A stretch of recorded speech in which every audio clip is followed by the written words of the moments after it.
السلام عليكم. البارح كان سكروليك ايها الناس طاح قدامي هذا الفيديو ديال هذا السيد الاسم ديالو نور الدين عباس التاكي. ما عرفتش علاش الواحد فاش كيكون ظريف ما كنتعاملوش معاه نفس التعامل ديال مثلا شي واحد نقدروا نقولوا ماشي ظريف. كيهضر على واحد الموضوع اللي قليل فاش كنلقاو الناس كيتجرؤوا يهضروا فيه ولا يحلوه بهذه الصراحه. كان كيهضر على العلاقه بين اللطف وبين الشخصيه. علاش بنادم كيشوفك ظريف وولد الناس واول حاجه كيديرها هي انه يحقر، وعلاش هذا العالم ولا كيعتبر طيبه هي اسرع طريقه باش تولي حائط قصير. هذه الهضره ضرباتني في العمق وضربتني بزاف حيت خلاتني نرجع للور ونشوف راسي. فاش كتحط حياتك تحت المجهر كتلقى باللي بزاف ديال الخسارات اللي عشتيها وبزاف ديال الفرص اللي طاروا من بين يديك ما كانش السبب ديالهم هو نقص في الكفاءة أو الزهر. السبب الحقيقي أو بمعنى أصح من الأسباب كان هو حسن النية اللي فايت القياس، وهذيك الضافة اللي كانت في غير محلها. كبرنا على واحد الفكرة مثالية كتقول كون مزيان مع الناس باش الناس تا هما يكونوا مزيانين معك. هذه الجملة هي أكبر فخ كيطيح فيه بنادم. الواقع اللي كنشوفوه يوميا كيقول العكس تماما. باش كتكون ظريف بزاف كتعطي انطباع باللي الحدود ديالك وهمية وباللي لا ديالك ما كايناش. فبنادم بطبعه الا من رحم ربي فاش كيشوف شي حد مسالم لدرجه كبيره عقله الباطن كيترجم ليه داك السلام على انه خوف او احتياج للقبول. هنا فين كيبدا الاحتقار، حيت الهبه ما كتجيش من اللطف، كتجي من القدره على المواجهه. فاش كتولي سهل كتولي رخيص في عينين المجتمع، والناس كيوليو اختيارا انهم يظلموك حيت عارفين باللي الضريبه ديال انهم يظلموك هي الصفر. غتسامح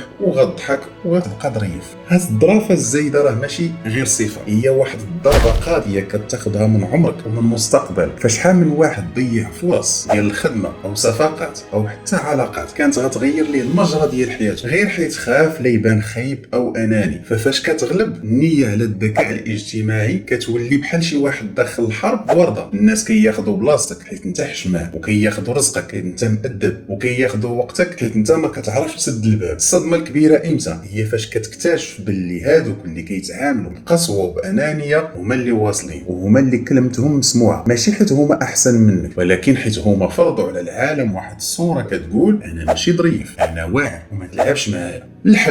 الحل ماشي هو نوليو واعرين وقاصحين الى ابعد الحدود، ولكن هو نفهموا باللي اللطف بدون انياب انتحار. والقاعده اللي خاصها تولي هي انا انسان قاسي مع العالم وحنين مع اللي كيستاهل. وتخدم بواحد الفكره اللي كنخدم بها شخصيا عند التعرف على شي شخص جديد. حل واحد القوسين او لصق لي واحد اللافته في وجهه انت من اولاد الاحبه حتى تثبت العكس. وهذا اثبات العكس خاصو يكون عنده وقت معك، يعني طول في ديك اللافته، ماشي غير موقف صغير زوين يبدل ديك النظر. القسوه مع العالم الخارجي، فاش كنقول القسوه كنعني الحزم، كنعني ان وجهك ما يبقاش ديما فيه ديك الابتسامه المبالغ فيها، كنعني ان حقك يتاخذ بالشرع وبالقوه بلا حشمه بلا حياء. حاجه اخرى فلترات العلاقات. خاص بنادم يتعلم يكون خايب مع الطفيليين وما اكثرهم. اسمع السميه طفيليات حيت اكثر هاد الناس اللي كيجيو غير فاش كتكون المصلحه، مع هادوك اللي كيعتبروا طيبتك ضعف. خاصو غير يبان لك اخويا بدا كيطلع هرز داك السلوم عباط عني. والاستثناء الوحيد هذا القلب الابيض والنيه الصافيه خاصهم يتخبوا بحال شي كنز وما يتفتحوش الا الى